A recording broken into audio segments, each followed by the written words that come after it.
Olá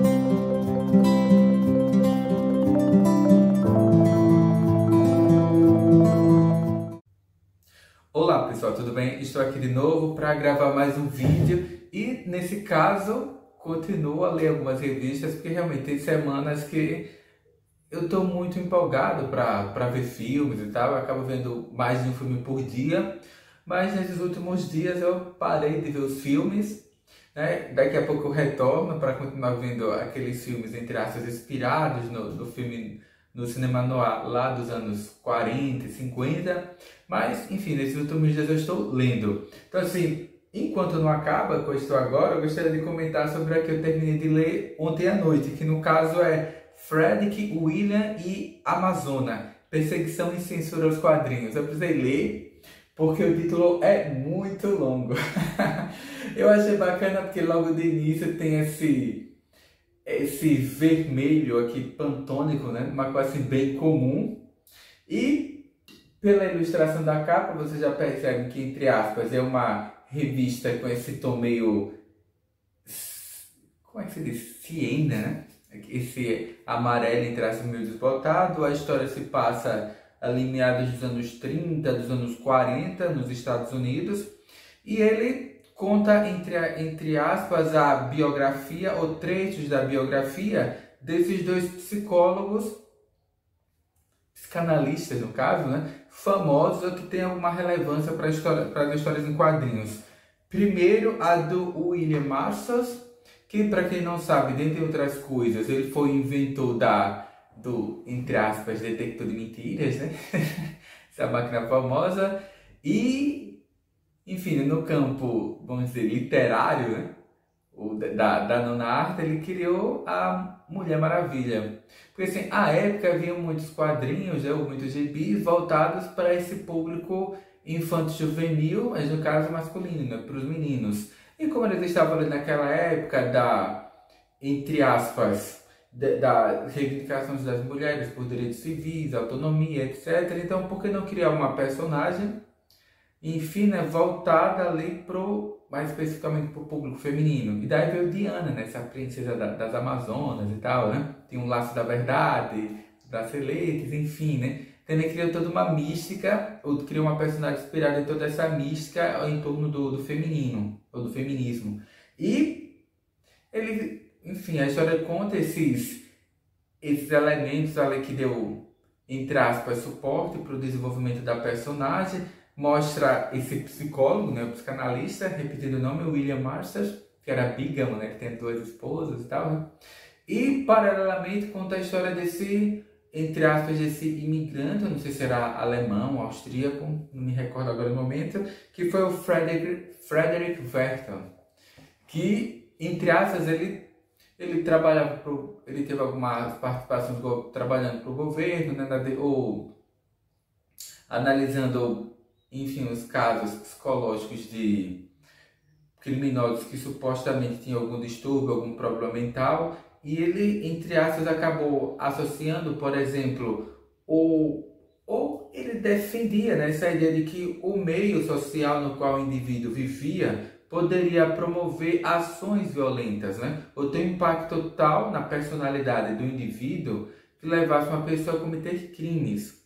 E até no caso desse livro, em especial, né, ou dessa revista, digamos assim, porque daqui a pouco eu folhei mostrando um pouquinho do trabalho gráfico, né, que eu achei muito bacana. E como eu disse, traz esse desenho que é cartunesco, sim, mas ele faz essas caricaturas das personagens, tanto dos protagonistas quanto, entre aspas, de outras personagens históricas que perambulam pela história, o que torna o desenho até, entre aspas, um trabalho historiográfico, né, sobre essa história da psicanálise, da psicologia e a relação delas com as histórias em quadrinhos. Aí voltando, né, esse segundo personagem aqui biografado, né, o Frederick Werther, ele atuava, dentre outras coisas, analisando casos de de criminosos que eram que tinham supostamente distúrbios ou problemas mentais devido ao barbarismo, à agressividade, à violência dos crimes que ele cometia, né? Principalmente criminosos ligados ali a crimes ligados à pedofilia, assassinatos em série, etc. Aí mostra que é um caso de um sujeito que foi condenado pelo assassinato de 100 crianças, mas assim, 100 crianças que ele assumiu que matou, fora não, provavelmente as outras que não. Até tem um balão de fala em que ele diz que foram provavelmente 400 crianças. Então assim, mostra de início ele trabalhando ali junto à análise desse caso, né, desse serial killer, né, no caso desse assassino de crianças, e ele acaba, entre aspas, né, a partir dessa personagem, transmitindo como pode dizer, essa ideologia, né, essa visão científica, né, provavelmente, de que o meio social ele tem um impacto profundo no desenvolvimento da psicologia dos indivíduos, né, e que expor crianças a situações de extrema violência ou entre aspas, fontes de violência pode promover ou produzir distúrbios, problemas mentais, problemas de comportamento, distúrbios de comportamento e, dentre outras coisas, esse Frederick Ferton, associando a leitura de histórias em quadrinhos violentos, né, de assassinatos, de crimes, de morte na fase infantil, à produção na psicologia e na psique dessas crianças, na fase adulta, a propensão a cometer não só crimes violentos e encarar esses crimes, essas ações de ultraviolência como algo palatável e aceitável. Então, muito provavelmente, ele gostaria que essas histórias que eram muito populares nos Estados Unidos ali dos anos 50, por exemplo, elas tivessem alguma espécie de indicação de idade para a leitura e que as crianças não fossem permitido o acesso a esse tipo de literatura.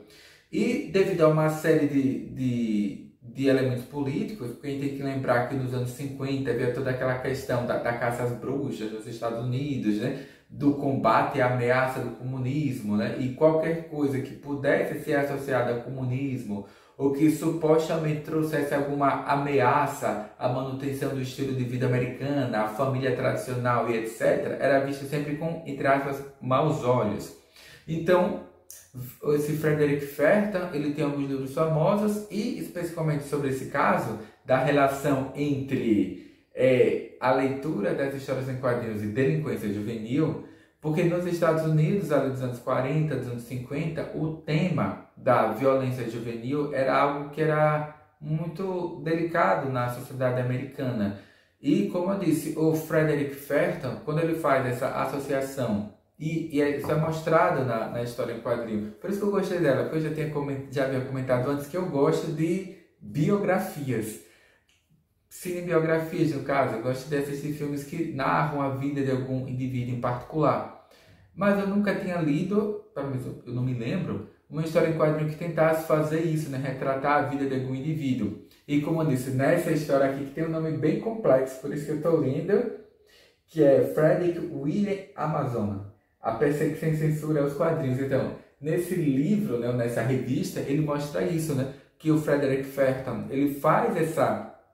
Porque é curioso, porque ele mostra esses dois personagens que são, repetindo, o William Marshall e o Frederick Ferton, que como eu disse, eles leem essas revistas em quadrinhos, analisam o impacto delas sobre a cultura norte-americana e chegam a conclusões radicalmente opostas. Porque a gente tem que lembrar que nos anos 40, nos anos 50, revista em quadrinhos, que aqui no Brasil se chama de gibi, como diz um colega meu de trabalho, que é o Alberto, até adotei o nome, porque na verdade gibi era o nome de uma revista que era publicada aqui no Brasil ali nos anos 70, nos anos 80, mas se tornou uma revista tão popular que gibi virou, entre aspas, sinônimo de história em quadrinho. Como, por exemplo, Bombril para a esponja de aço, Nescau para o achocolatado, Gillette para a lâmina de barbear, etc. Gibi ganhou essa conotação. Se lá nos anos 70, nos anos 80, gibi era o nome de uma revista, que se não me engano era da Globo, aí virou, entre aspas, sinônimo de história em quadrinho. Então até hoje, pessoas como esse meu colega, né, do trabalho, ele chama as revistas em quadrinhos de gibi. E isso aí eu também uso, né? Aí é um detalhe. Aí, voltando, né? Aqui, essas duas personagens, né, que são o William Marston e o Frederick Ferton, eles analisam os impactos da revista em quadrinho e desse elemento da indústria cultural sobre a sociedade norte-americana, e eles chegam a conclusões radicalmente diferentes. Aí, repetindo, a gente tem que recordar que nos anos 40, nos anos 50, o gibi era uma mídia de massa. Eu já ouvi falar que nos Estados Unidos, uma revista que tinha uma tiragem de 300 mil exemplares por mês, era, entre aspas, um fracasso e era cancelado. Que as revistas, por exemplo, a do, acho que é Active Comics, que sai lá o Superman, ou a revista do Shazam, chegava a vender 900 até 1000 cópias, ou 100 mil, quer dizer, 900 ou 100 mil cópias mensais, que são cifras assim impossíveis, que, por exemplo, no Brasil contemporâneo, o dinheiro, né? Uma revista que venda 5 mil cópias por mês é um estouro de sucesso. Então, a gente está falando de uma época em que se vendeu até 900, 100 mil cópias de uma revista. Então, e que geralmente essas crianças, lá nos Estados Unidos, principalmente nessa fase inicial, né, de 7, 8, 10 anos, eles chegavam a ler às vezes 8, 10 gibis por dia. Então, como eu disse, o William Marston e o Frederick Ferton, eles analisam o impacto ou a relevância psicológica, né, para a formação das crianças lá nos Estados Unidos nos anos 40 e 50, e repetindo, ele chegou a conclusões que são antagônicas, porque enquanto o William Marston encara ou enxerga nas histórias em quadrinhos essa possibilidade, como que se diz? Possibilidades pedagógicas do uso das histórias em quadrinhos, e o exemplo e ela até foi contratada pela DC Comics para orientá-los no desenvolvimento das personagens, de temas que poderiam ser trabalhados nesses gibis e que seriam estimulantes para as crianças. E, como eu disse, é nesse contexto que ela até cria ou desenvolve a Mulher Maravilha, né, a Diana, para servir em traços como inspiração para as meninas, porque a Mulher Maravilha era uma mulher independente, forte, não era submissa ao marido, ao namorado, etc. Ela tem uma profissão, enfim, né? Era uma mulher que servia, uma personagem que serviria de paradigma, de modelo, de inspiração para essas jovens leitoras, ali que tem uns 7, 8 anos, que certamente ao ler as histórias ali da Mulher Maravilha, ela perceberia, né, mesmo que ali de uma forma simplista, né, de que ela não precisa, entre aspas, ser mãe, ela não tem um destino traçado e limitado, né, de ser mãe, dona de casa, esposa, etc. Não, a mulher ela pode ser várias outras coisas. E que, repetindo, William Marston, ela acabava usando ali a Mulher Maravilha como um paradigma disso, né? De como as histórias em quadrinhos podem influenciar de forma positiva as crianças e contribuir socialmente. Mas lá o Frederick Ferton, né, ele já tinha uma perspectiva que era diferente. Ele não condenava em bloco as revistas em quadrinhos, mas ele defendia que deveria existir um tipo de indicação de leitura, né? Olha, essas revistas são proibidas para menores de X anos, e daí segue. Porque essas revistas, como eu disse, esses gibis eram vendidos de forma indiscriminada. Então a criança chega numa banca de revista, tipo com 10, 11 anos, e vê lá uma revista de mistério, de assassinato, de morte, de monstro. É claro que a criança, que a criança de 10, 12 anos vai se sentir atraído por isso. E repetindo, como elas eram muito vendidas e eram muito baratas, era tipo 5 centavos, né, de dólar. Então, como disse, elas eram muito acessíveis, muito popular, as crianças liam muito, e o Frederick Ferton acabou fazendo essa associação entre a leitura desses quadrinhos de violência, de morte, de mistério, de monstro, com o estímulo, o desenvolvimento e esse start para crimes violentos, para o desenvolvimento de psicopatias, etc. E esse quadrinho, repetindo o nome, que é o Frederick, William e Amazon, ou Amazona, né, que é a perseguição censura dos quadrinhos, ele mostra esse contexto da cultura ali, da sociedade americana dos anos 40, 50, né, que depois veio o macartismo, na perseguição ao comunismo, uma sociedade que era muito repressora, autoritária, conservadora, e o impacto dessas mídias de massa sobre a formação dos jovens, especificamente das crianças. E fora, né, repetindo, é um quadrinho aqui, tem capa, como eu disse, eu gostei desse vermelho aqui, que é bem impactante, né? E como ele coloca aqui, entre aspas, que você sabe que aqui é a Mulher Maravilha, que ela tá com essas botas vermelhas de bico fino, aí faz toda uma referência ao, como é que se diz, ao masoquismo, né, e tal, né, que tem esse elemento da Mulher Maravilha, né, que ela, entre aspas, tem um laço da verdade, então aprisiona os homens, tortura e tal, né, e toda, como eu disse, a revista é toda ela em preto e branco. Não é preto e branco nem cinza, é uma meio amarelado, e ele reproduz, como ele se passa boa parte da história na cidade de Nova York, então ele traz, entre aspas, cenas da cidade, né? Reprodução das pontes, dos principais prédios, e como eu disse, é muito bonito, apesar de ser assim, cartunesco, ele não tem, os autores são, se não me engano, são dois franceses, que é Jean-Marc Lahine e Thierry Olivier. Eles não têm essa preocupação de serem fotorrealistas, né? Mas é muito bem feito, porque você percebe as ruas, os prédios históricos, os bondes, como as pessoas se vestiam à época. De fato, eles fazem uma pesquisa mínima historiográfica para compor esse cenário dos anos 40 e 50. Eles reproduzem na revista, ou no livro deles, né? Na revista em quadrinho, no gibi, capas de gibis famosos à época. Assim, realmente é um trabalho histórico. E tem essa parte que é um pouquinho virulenta também, como ele fala um pouquinho também sobre o caso desses serial killers, né, e de alguns casos de assassinatos de crianças. Né? Então, não é também uma leitura simples, acessível e recomendável para qualquer idade. Né?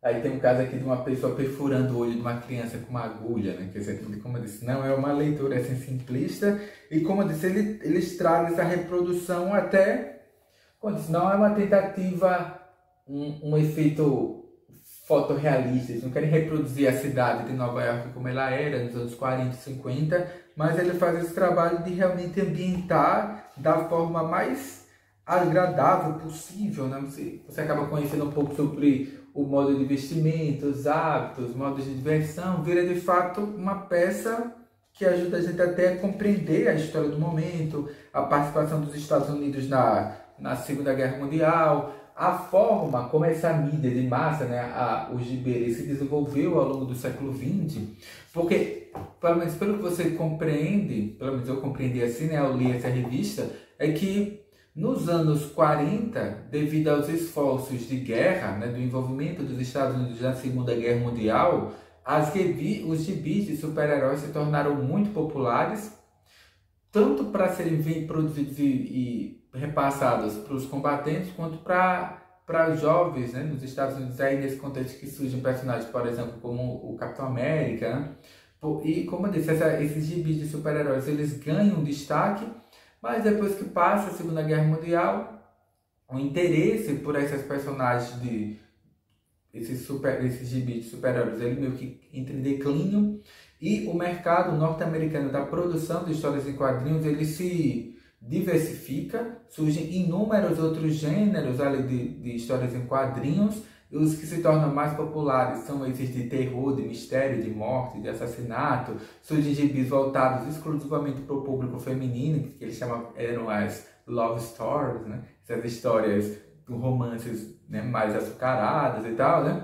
Mas essa sociedade norte-americana altamente conservadora, né, e usando ferramentas como o livro A Sedução dos Inocentes, desse psicanalista, né, alemão, Friedrich Werther, essas histórias de quadrinhos elas foram mal vistas, foram vistas como elementos que, entre aspas, estimulavam os crimes, os assassinatos, eram uma má influência para as crianças.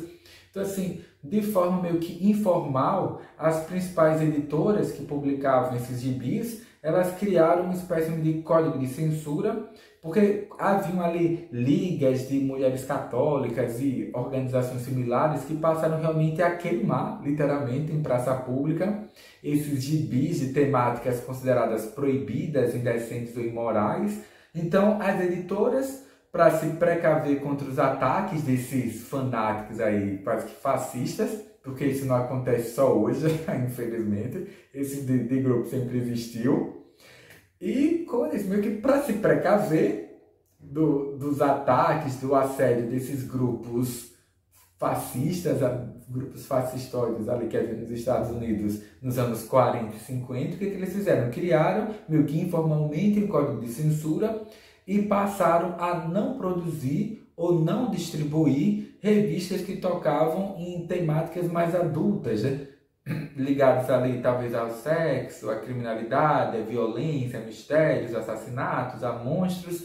E o mercado, como disse, a quantidade de gêneros de gibis que eram produzidos e publicados nos Estados Unidos, ele diminuiu bastante e ficaram ali reduzidos a histórias com um tom mais simples, infantil, açucarado, com super-heróis divertidos. É um período em que se popularizou, por exemplo, as revistas da Disney, né? Como, por exemplo, do Carl Barks, que eu estou comprando aqui uma coleção, em qualquer dia desse eu vou parar para ler todos assim com uma atenção. E como eu disse, só lá, talvez para os anos 60, e mais especificamente para os anos 70, quando esses laços, entre aspas, da autocensura passaram a diminuir, a sociedade norte-americana também se desenvolveu e passou a abrir espaço para que essas mídias de massa, né, se tornassem passíveis de produzir outros gêneros, né, que tocassem outros assuntos, que os gibis começaram, entre aspas, a prosperar em outros ramos. Então, pelo menos ali durante o período de 20, 30 anos, essa produção de gibis nos Estados Unidos, ela, entre aspas, diminuiu, porque surgem outras mídias, em especial a TV, porque, por exemplo, esses gibis que surgem ali nos anos 50, por exemplo, que trazem histórias de terror, de assassinato, de mortes, de monstros, etc., eles foram incentivados ou produzidos em massa pela indústria cultural, para as principais editoras, porque eles encontraram um concorrente novo, que era a TV. Então, assim, para concorrer com a TV, você tem que produzir histórias que sejam, entre aspas, atrativas, não só para as crianças, mas para o público adulto. Aí, repetindo, esse Frederick Werther, ele percebeu que não havia uma indicação de idade nas revistas e as crianças tinham livre acesso a revistas que tratavam de temas que não eram voltados para o público infantil, né? E muito provavelmente o que ele gostaria é de que houvesse esse tipo de indicação e que as crianças não tivessem acesso a materiais que trouxessem cenas assim de ultraviolência. Mas aí isso serviu de argumento para os grupos mais reacionários ali dos Estados Unidos a tocar fogo nessas revistas e quase implodir uma indústria. Isso aconteceu nos Estados Unidos nos anos 50, nos anos 60 e, por exemplo, no cenário atual, isso continua acontecendo e, por exemplo, em especial aqui no Brasil, já houve várias ocasiões em que prefeitos tentaram proibir vendas de determinados livros ou revistas, que presidentes enunciam que determinadas mídias devem ser extintas e nós devemos nos manter vigilantes em relação a essas ações que são completamente contrárias ao que a gente poderia chamar da sociedade civil, né? Na verdade, esses grupos eles são inimigos da democracia, da república, etc. E a gente tem que se manter sempre vigilante contra essas ações de censura, de perseguição e de tolhimento à produção artística livre. Acho que por enquanto é só, para o vídeo não ficar muito longo. Eu realmente recomendo aqui a leitura do Frederick William e a Amazônia, né? Censura ou perseguição e censura aos quadrinhos, que aqui fala sobre esse período de censura, né, dos Estados Unidos aos gibis, mas a gente pode usar isso como exemplo para pensar outras coisas, em especial o nosso tempo. E é uma leitura bastante agradável. Eu me sentei assim, 1h30 eu li tudo e, como eu disse, é muito bacana. Tem esse desenho que vem as caricaturas. E quem gosta assim, desse desenho mais cartunesco, mais caricatural, né? É muito bacana. Em especial porque no final do livro tem vários textos de apoio, tem fotos das personagens, algumas. Então você pode comparar a caricatura, né, com as fotos das personagens e perceber esse trabalho que não é divertido. Como ele não é preto e branco, ele tem essa cor esquisita, que é meio amarelada, né? Então cria esse ambiente bastante agradável e traz esses elementos biográficos da vida desses dois psicanalistas que foram importantes para o desenvolvimento e a leitura dessa mídia de massa das histórias em quadrinhos. Engraçado que esse é um posicionamento, do caso do Frederick Ferton, que é comum a determinadas parcelas da nossa intelectualidade, que acabam olhando com desprezo a produção da cultura de massa, da indústria cultural, que eu acho um erro. Essa noção de que o intelectual, né, ele se põe ali numa torre de marfim e analisa como pernicioso tudo aquilo que ele não gosta. Ah, eu não gosto de pagode, eu não gosto de funk, então isso é pernicioso, é ruim. E fecha os olhos para aquilo, em especial para nós aqui que vivemos na colônia, no Brasil, nós acabamos identificando isso. Aquilo que vem de fora, em especial da Europa e dos Estados Unidos, é bom, a nossa produção não é boa. A música que eu gosto é boa, a música que a massa, que o povo gosta, é ruim. O povo tem que ouvir o que eu gosto, tem que valorizar tem que entrar em contato com aquilo que eu valorizo, que é uma postura completamente errada e vou dizer até fascistoide. Eu abomino esse tipo de colega e de intelectual que passa essa visão, né? Porque eu não sou alienado. Quem é alienado é o povo, é a massa, que gosta de bobagem, não sei o que, né? Eu sei o que é a boa música, eu sei o que é a boa literatura, eu sei o que é uma boa forma de lazer. O povo não gosta, o povo é alienado, o povo é tolo. Eu abomino esse tipo de posicionamento.